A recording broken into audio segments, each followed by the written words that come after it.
Esta semana hubo 2 destapes presidenciales apartidistas. El de Gustavo de Hoyos, expresidente nacional de Coparmex, muy cercano también a los intereses y al área de influencia de Claudio X González Jr. Y también tuvimos un segundo destape que fue José Ángel Gurría, este exsecretario de Hacienda y prominente tecnócrata de los sexenios de Carlos Salinas de Gortari y de Ernesto Zedillo.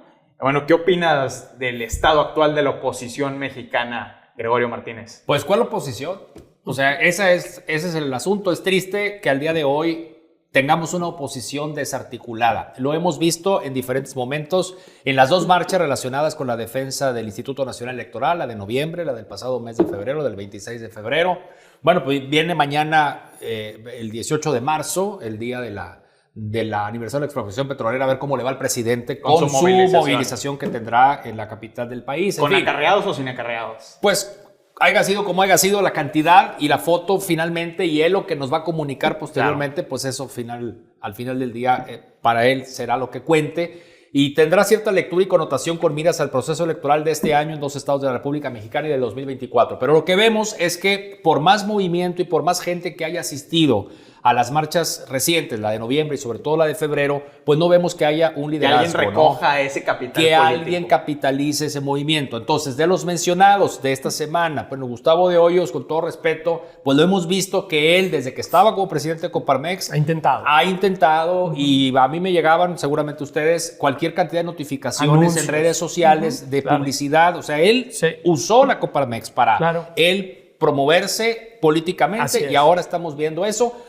que francamente creo que no le va a alcanzar para mucho. Creo, en contraste, que hay un gran perfil con José Ángel Gurría. Tristemente veo que ya pasó su tiempo, ¿no? Que ya ahorita estaríamos muy cuesta arriba que él se convirtiera en el candidato de la oposición con el respaldo que correspondería a todos los partidos políticos. Es un hombre con gran trayectoria. Pero el rol que hizo... ¿Cuánta gente de la nueva generación lo conoce?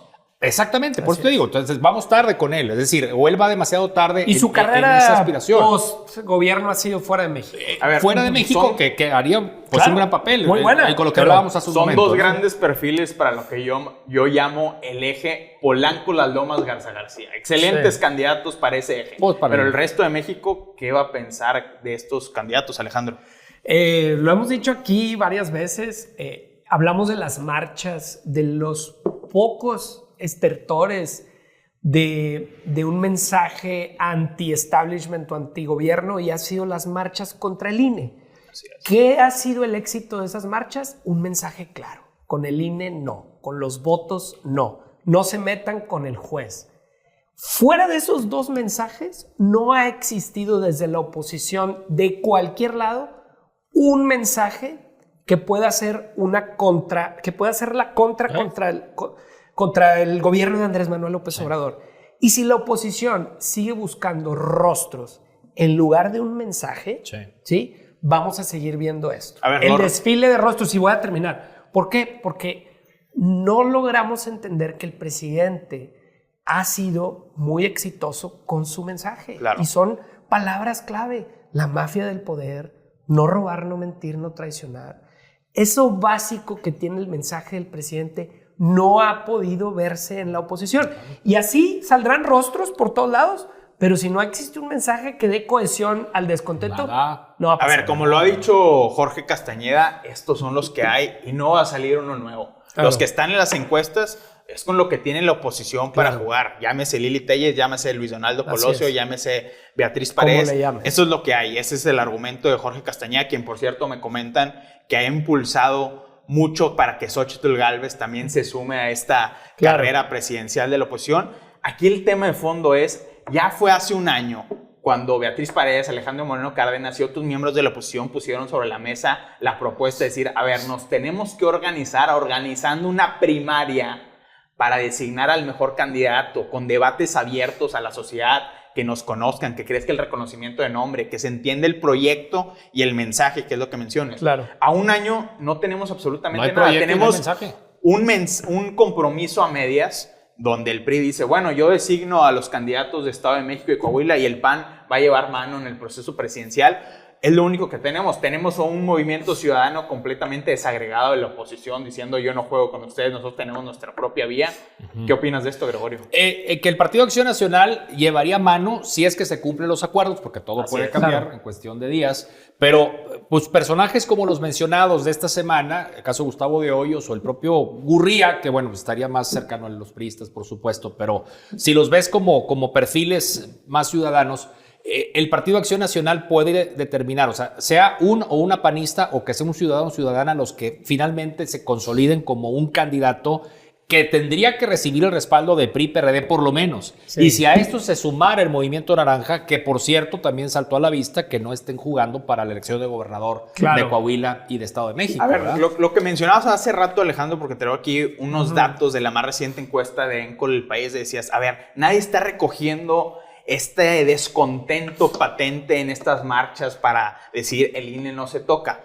Sin embargo, el descontento ante los López Obradorista no alcanza para ganar. A ver, la encuesta dice, Morena tiene una preferencia bruta del 54%, PAN 22%, PRI 13%, MC 6%, PRD 2%, súmale todo PT 1%. No sumas toda la coalición de la 4T, y no te da 56%. Sumas toda la coalición de la oposición sin MC, 37%. Sumas MC, 43%. Hay una diferencia todavía importante. Obviamente las campañas importan, las campañas pueden suceder muchísimas cosas, pero en este momento no puedes apostar a eso. ¿A qué sí se le debe apostar desde mi punto de vista? A que no solo estás jugando la elección presidencial. La democracia mexicana ya no aguanta que un solo poder concentre el ejecutivo y el legislativo. Sí, claro. Tiene que haber ahí un contrapeso diferenciado. La gente que le interesa en México hacer oposición tendría que estar construyendo cuáles son las candidaturas importantes al Senado y a la Cámara de Diputados, que es donde pueden venir los frenos importantes a legislaciones constitucionales. A ver, tienes que jugar sí o sí con los poderes fácticos que hay, por ejemplo, en Coahuila, donde están los priistas, por ejemplo, en Guanajuato, con los panistas. No tienen que estar unidos necesariamente en torno a un mismo mensaje todavía, porque no estamos, no se ha dado ese proyecto, pero sí que cada quien defienda su feudo, porque si arrasa Morena otra vez en 2024, vamos a tener un partido ya de Estado, que es lo que denuncia la oposición, en control de la presidencia y en control del Congreso, Gregorio. Claro, pues ahorita no estamos viendo que realmente los demás partidos políticos, fíjate, acabo de estar en una reunión, en una conferencia con Acción Juvenil del Partido Acción Nacional. Sí. Y pues están haciendo cosas que no están haciendo otros partidos, pero pues son jóvenes promesas que no dan para el 24. No les va a alcanzar para el 24. Ahí estaba Marco Cortés y estaba Débora Martínez, se llama la joven que lleva la organización de Acción Juvenil. Oye, pues son perfiles interesantes, o sea, ves una camada de veinteañeros que pueden llegar a tener alguna relevancia, que no los vemos en Morena. Claro. O sea, Morena no trae esa formación de jóvenes, o al menos no lo han publicitado así. Los priistas, pues ahí traen su movimiento juvenil, pero ese movimiento de jóvenes, entonces, pues no daría para el 24, pero entonces tendrían que comenzar a construir. Plazo, pero la realidad es que ya están el tiempo sobre la mesa de la oposición. Y hay dos cosas bien importantes, y creo que vino aquí Beatriz Paredes y lo dijo, y cosas que no está haciendo la oposición. Trabajar desde lo local, ¿sí? Es decir, si tú te pones a analizar las oposiciones en los estados y qué terreno están perdiendo. Eso es a lo que me refería. Tú lees Nuevo León hoy y el avance que ha tenido Morena en un estado tradicionalmente panista o priista o antimorenista, el avance de Morena ha sido muy Si tú ves las encuestas, incluso en estados como Nuevo León, la marca Morena importa muchísimo, y también importa el deterioro de la marca PAN, PRI, PRD. ¿Y por qué? Pues porque hay recursos, se están repartiendo cheques y está habiendo una labor de estructura. Pues el Morena se está comportando como el PRI de hace 20 años. Por eso es importante entender lo que va a suceder en las elecciones de Estado de México y de Coahuila, porque van a ser los laboratorios previos de cómo va a ser esta elección de 2024. Estamos viendo en el caso de Coahuila, le da una columna interesante, Carlos Loret de Mola decía, a ver, el gobierno federal está mandando la señal de que no hay pacto y van a echar todos los kilos al asador. Está Adán Augusto operando con el Sindicato Nacional de Trabajadores de la Educación, que es el mayor sindicato de América Latina y que tiene un peso electoral gigante. Está Ricardo Monreal también operando porque es amigo personal de Armando Guadiana, el candidato de Morena, donde ya envió a Eduardo Ramírez, uno de sus alfiles, a a hacer estructura de tierra. Está Mario Delgado operando con todos los alcaldes de Morena con recursos. Sabemos el antecedente de Mario Delgado en Tamaulipas, cómo haya sido como haya sido. Se operó y se ganó. Se operó y se ganó. Está Carlos Torres, el jefe de programas sociales del gobierno federal, también en tierra, que por cierto, Carlos Torres, también de origen coahuilense de Torreón. Y están los expedientes que pueda sacar Ricardo Mejía Verdeja, que quieras o no, puede al final darle el empujón que necesita la 4T en el último momento. Y si hay un estado, no sé qué opinas, Gregorio, o estados que la estructura priista o tradicional de esos partidos puede existir, es el Estado de México y Coahuila. Sí. Así que si se pierden, ¿sí? Estamos hablando que ni el grupo Tlacomulco ni el grupo Coahuila ni el grupo Tlacomulco pueda con Morena. Pues yo no sé qué estado pueda. Ahí yo sí vería más ya pactada la elección, sobre todo Estado de México. Sí. O sea que, y bueno, como que Coahuila, el hecho que sean en realidad dos del movimiento de López Obrador, o sea, Guadiana, pero que como quiera Mejía aunque se hizo el enojado, pues digo, no deja de ser alguien que en determinado momento... Le resta puntos al priismo.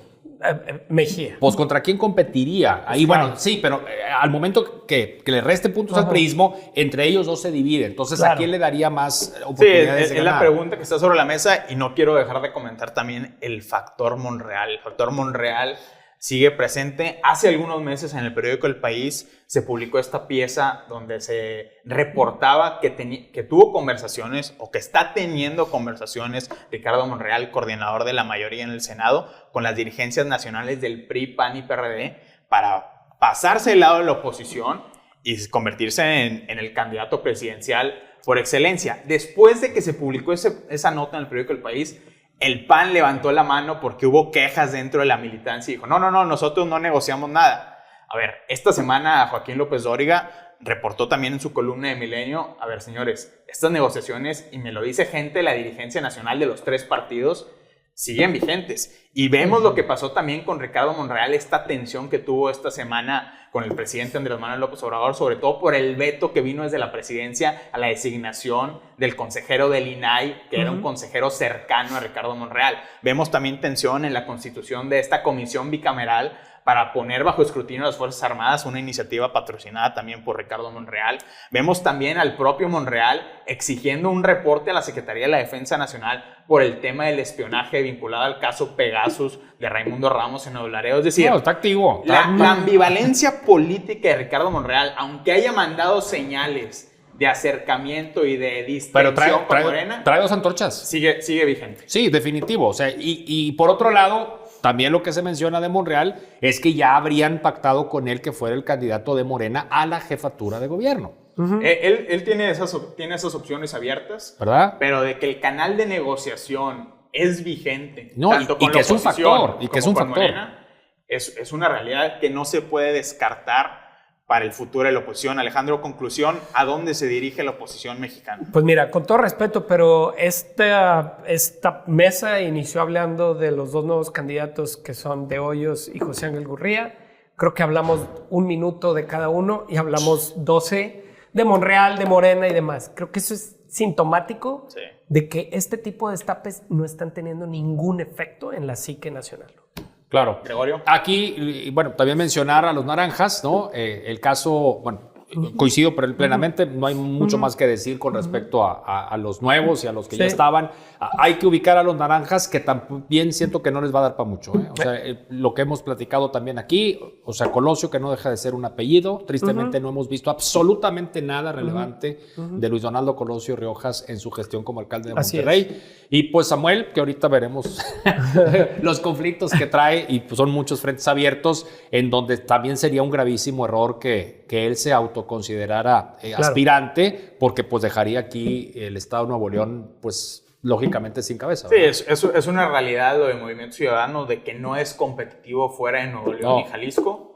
No aparece en las encuestas importantes, ni siquiera en la Ciudad de México, donde tiene un buen perfil como es Salomón Chertorivsky. Lo mejor que tendría que hacer es sumarse, ¿verdad? Esta tercera vía, porque ellos, lo que me dice gente cercana al partido es que nosotros estamos apostando al 2030 y no nos queremos manchar la imagen. Bueno, más que eso es válido, pero puedes dejar de ser competitivo si se te queman las naves en el 24. Aguas con Ebrard, ¿verdad? O sea, si estamos hablando de Claudia Sheinbaum y Marcelo Ebrard ¿en dónde estaría finalmente contendiendo que por la una historia, elección? la historia nos dice que terminaría negociando y quedándose en el lugar donde le es más cómodo, pero pues nunca sabes, ¿no? Sí, son de las preguntas abiertas que tiene este panorama político mexicano que seguiremos comentando sin duda. Muy bien.